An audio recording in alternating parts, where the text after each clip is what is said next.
40 రోజులు కూడా శ్రమల దినాలు కదా.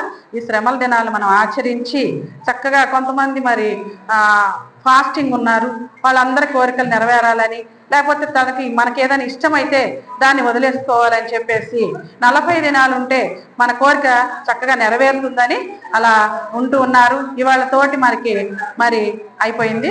అయితే మరి నాకు ఇచ్చిన సిలువలో యేసు ప్రభు వారు సిలువలో 7 మాటలు పలికారు. 7 మాటలు కూడా అందరూ అంటే 1, 2, 3, 4 కూడా చెప్పేసి అయిపోయింది. అయితే నేను 5వ మాట చెప్పబోతున్నాను. అయితే ఈ మాట యోహాను సువార్త 19వ అధ్యాయం 28వ వచనం. అటు తరువాత సమస్తమును అప్పటికి సమాప్తమైనదని యేసు ఎరిగి లేఖనము నెరవేరునట్లు నేను దప్పికొనుచున్నానెను. చాలెమ్మ. అయితే యేసు దప్పికొంటాం అంటే మామూలుగా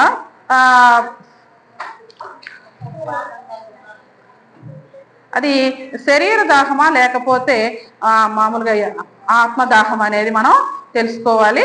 అయితే మొదటి 3 మాటలు కూడా మన మనుషుల గురించి యేసుప్రభు వారు ఆలోచించారనమాట. తర్వాత 4, 5, 6, 7 మాటలు తనను గురించి అంటే తన యేసుప్రభు వారు పడినటువంటి శ్రమల గురించి చెప్పుకోవటం జరుగుతుంది. 4 ఏమో అమ్మ అమ్మ నన్ను ఎందుకు చేయి విడిచితివి.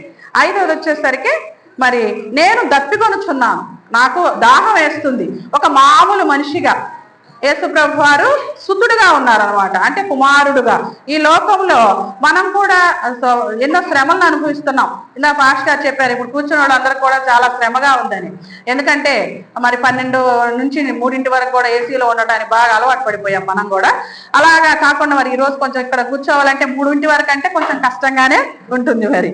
అయితే మరి యేసుప్రభు వారు మరి శారీరక సంబంధమైనటువంటి అన్ని విషయాల్లో లాగా మనకలాగానే ఆయన కూడా శ్రమలు అనుభవించారు. శ్రమలు అనుభవిస్తేనే మనకు కూడా తెలుస్తుంది అనమాట.